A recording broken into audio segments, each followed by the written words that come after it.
দাঁড়িয়ে আছি কাকদ্বীপ থেকে গঙ্গাসাগরের কচুবেড়িয়া যাওয়ার জেটি ঘাটে। এর আগেও কয়েকবার এই পথে গঙ্গাসাগর গিয়েছি, অথচ প্রতিবারই জলস্তর অনেকটাই নিচে দেখেছি। জোয়ারের জল বেড়ে যাওয়ার পাড় ছুঁয়েছে। এই যে এত মানুষ দেখছেন, সবাই অপেক্ষা করে আছে পরবর্তী ভেসেলের অপেক্ষায়। মাথার উপর তপ্ত রোদ্দুর থেকে রেহাই পেতে কারো মাথায় ছাতা, কারো বা টুপি। আমার দুই শালিকা আর আমার অর্ধাঙ্গিনী বেছে নিয়েছে এক ছত্রছায়া, আর আমাকে পরিয়ে দিয়েছে টুপি।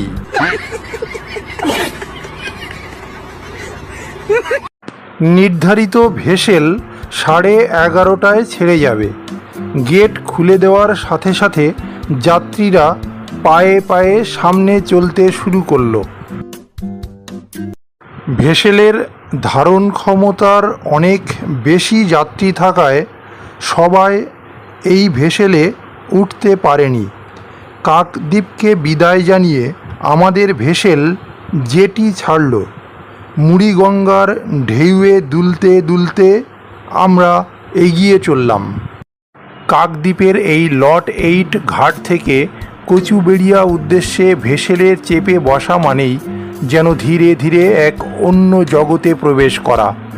চারপাশের কোলাহল, বাজারের ব্যস্ততা আর মানুষের ছুটে চলাকে পেছনে ফেলে সামনে খুলে যায় বিস্তীর্ণ নদীপথ।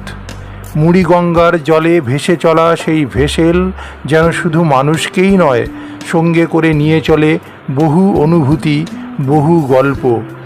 ভেসেল ছাড়ার মুহূর্তে ইঞ্জিনের এই শব্দের সঙ্গে সঙ্গে নদীর বাতাস এসে মুখে লাগে।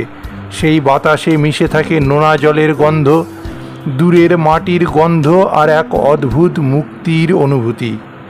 নদীর ঢেউ ভেসেলের গায়ে আঁচড়ে পড়ে ছোট ছোট সাদা রেখা তোলে, আর সেই ছন্দময় শব্দ যেন মনকে ধীরে ধীরে শান্ত করে দেয়।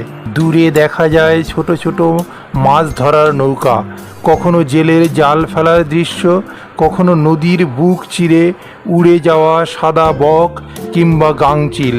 সূর্যের আলো যখন নদীর জলে পড়ে তখন মনে হয় অসংখ্য রূপোর টুকরো দিয়ে আছে। সেই যাত্রাপথে সবচেয়ে সুন্দর হলো মানুষের মুখগুলো। কেউ গঙ্গাসাগরের পুণ্য স্নানের উদ্দেশ্যে যাচ্ছে, কেউ বাড়ি ফিরছে, কেউ বা শুধুই প্রকৃতির টানে। সবার চোখ যেন এক অদ্ভুত প্রশান্তি।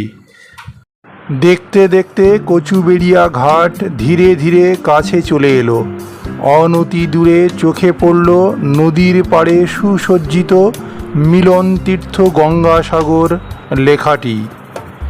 এবার পা রাখতে চলেছি বিচ্ছিন্ন একটি দ্বীপে, যে দ্বীপ সাগর রাজা আর কপিল মুনির আখ্যানে মণ্ডিত।